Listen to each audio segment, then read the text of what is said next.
KBC में जिस तरह से सवाल इस बार पूछे जा रहे हैं, जो लोग भारत तेरे टुकड़े होंगे का नारा लगाते थे उनको एक यूथ लीडर के तौर पे ऑप्शंस जो 4 दिए जा रहे हैं उसमें उमर खालिद और कन्हैया कुमार जैसे लोगों का भी नाम है।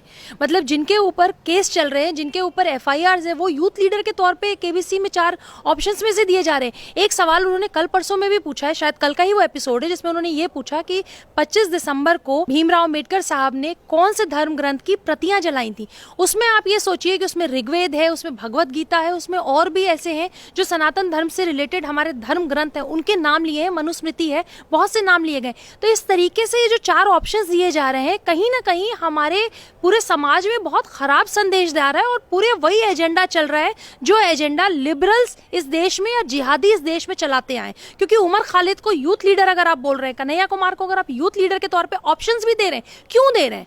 क्या हम यूथ लीडर के तौर पे दाऊद का नाम ले सकते हैं? तो आप उमर खालिद का भी नाम नहीं ले सकते। अगर आप उमर खालिद का नाम ले रहे हैं, कन्हैया कुमार जैसे लोगों का नाम ले रहे हैं जिनके ऊपर ऑलरेडी चार्जशीट लगी हुई है। कन्हैया कुमार को सबने देखा है जेएनयू में भारत तेरे टुकड़े होंगे कि किस तरीके से वो हिस्सा होते थे। इसके बावजूद केबीसी में जिस तरह से सवाल पूछे जा रहे हैं, कहीं ना कहीं इनको बढ़ावा दिया जा रहा है, इनके मन को बढ़ाया जा रहा है और कहीं ना कहीं इनको बढ़ाने के बाद जिस तरीके से पूरे देश में गलत छवि पैदा कर रहे हैं, जिस तरह से सवाल पूछा गया मनुस्मृति के बारे में, ऋग्वेद के बारे में या हमारी भगवत गीता के बारे में, ये ऑप्शंस दिए जा रहे हैं। आप बहुत गलत संदेश दे रहे हैं और महानायक से तो हमें बिल्कुल उम्मीद नहीं है वैसे, लेकिन उम्मीद हम कर भी सकते हैं क्योंकि ये वही महानायक हैं जो पिछले 4 महीने से सुशांत के केस पे चुप्पी में है, जो मौन व्रत पे है। मैम, ये जिस तरीके के जो एजेंडे चलाए जा रहे हैं, चाहे वो केबीसी हो, बिग बॉस हो, जो जनता इनका जमकर बहिष्कार कर रही है, पर उसके बावजूद भी सुधरने के लिए नहीं आ रहे। क्या करना चाहिए अब जनता को इनके साथ? देखिए, जनता ने तो सबसे पहले अपना फैसला सुना दिया कि इस बार देखिए, चाहे बिग बॉस हो चाहे केबीसी हो, मैंने तो सुना कि जितने लोग देखते थे उसका 10% भी लोग अब बिग बॉस नहीं देख रहे हैं और ना केबीसी देख रहे हैं। तो जिस तरीके से जनता ने अपना समर्थन दिया है देश के लिए कि अगर आप देश के खिलाफ जाएंगे, अगर आप ऐसी कोई चीज दिखाएंगे तो हम मनोरंजन के लिए अपने देश की संस्कृति को बर्बाद नहीं होने देंगे, हम आपके इस तरह के शोज का बिल्कुल समर्थन नहीं करेंगे। तो जनता से तो मेरी अपील है कि जो थोड़े बहुत लोग अभी भी एंटरटेनमेंट के नाम पे देख रहे हैं, आप प्लीज इसको बंद करिए। ये एंटरटेनमेंट नहीं किया जा रहा है। आपके देश में, आपके ही देश में किस तरीके से आपके धर्म को, आपकी संस्कृति को बॉलीवुड खराब करता आया हुआ है, ये वही काम कर रहे हैं। तो आपके घर में अगर ये चैनल्स चले, ये अगर शोज चले, तो आप चैनल चेंज कर दीजिए, आप दूसरी चीजें देखिए, आप जनरल नॉलेज की कोई चीज देखिए, लेकिन जो लोग एजेंडा चला रहे हैं उनका समर्थन मत करिए। मैम, यहाँ पे आपने सही बात कही कि जिस तरीके से हमारी जो देश की जनता है वो जागरूक हो चुकी है और वो इनकी बातों में नहीं आएगी जिस तरीके की चीजें करते हैं। पर यहाँ पे सवाल ये भी है कि जो अपने आप को महानायक के पद कहते हैं और जो ये कहते हैं कि बादशाहत है उनकी बॉलीवुड में, फिर भी वो पैसे की आड़ में आकर इस तरीके की चीजें करते हैं। आज हमारे संविधान को लेकर 50 तरीके की चीजें की जाती हैं, फिल्मों से इनकी फिल्में हो या फिर इनके कार्यक्रम हो, जिस तरीके से पूरे भारत में जो राष्ट्रहित है उसको पूरी तरीके से बदनाम करने की कोशिश जो की जाती है। वैसे देखिए, पीछे अभी हमने 1 साल पहले, अभी 8 महीने पहले हमने सीए का प्रोटेस्ट पूरे देश में देखा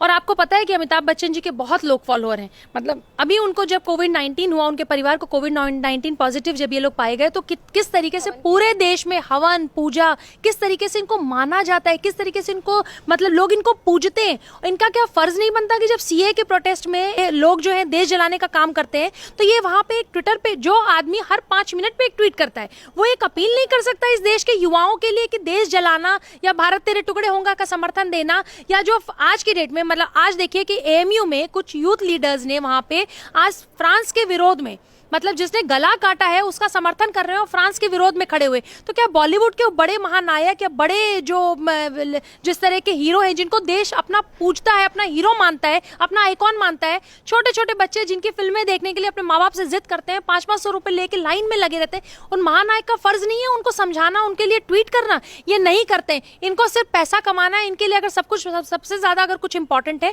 तो इनकी फिल्में रिलीज हो, ये पैसा कमाए, बड़े बड़े बंगले खरीदे, हमारे ही पैसों से बंगले खरीद रहे हैं, इसी जनता के पैसों से बंगले आ रहे हैं, इसी जनता के पैसों से इनके घर आ रहे हैं, गाड़ियां आ रही हैं, सब कुछ आ रही है। लेकिन ये जनता के लिए कि जनता जलाई ना जाए, दिल्ली में दंगे ना हो, बॉम्बे में दंगे ना हो, देश में दंगे ना हो, इसके लिए कोई अपील नहीं करते। शांति अपील का इनका कोई फर्ज नहीं है। और मैम, यहीं पे अगर सलमान खान के शो की बात करें तो उसकी टीआरपी भी एकदम 5 जो नंबर 5 है उसमें भी नहीं है। जिस तरीके से इन लोगों का रवैया रहा है तो जनता इनका इसी वजह से जमकर बहिष्कार कर रही है। देखिए, सबसे बड़ा बहिष्कार तो मुझे लगता है कि सुशांत के केस की वजह से हो रहा है, क्योंकि सुशांत के केस में जिनसे हमें उम्मीदें थी उन लोगों ने निभाया। मुझे सलमान खान से उम्मीद बिल्कुल भी नहीं थी, लेकिन मुझे महानायक से उम्मीद थी, मुझे अजय देवगन से उम्मीद थी, मुझे अक्षय कुमार से भी उम्मीद थी, क्योंकि इनको तो हम महानायक और बहुत अच्छे हीरो के तौर पर मानते हैं। इनकी फिल्में देखते हैं, इनको राष्ट्रवादी जैसे तानाजी आई पीछे, और जिस तरीके से अक्षय कुमार भी हमेशा देश से रिलेटेड फिल्में करते थे, अब ये समझ में आता है कि ये हमारे इमोशंस का किस तरह के इस्तेमाल करते हैं।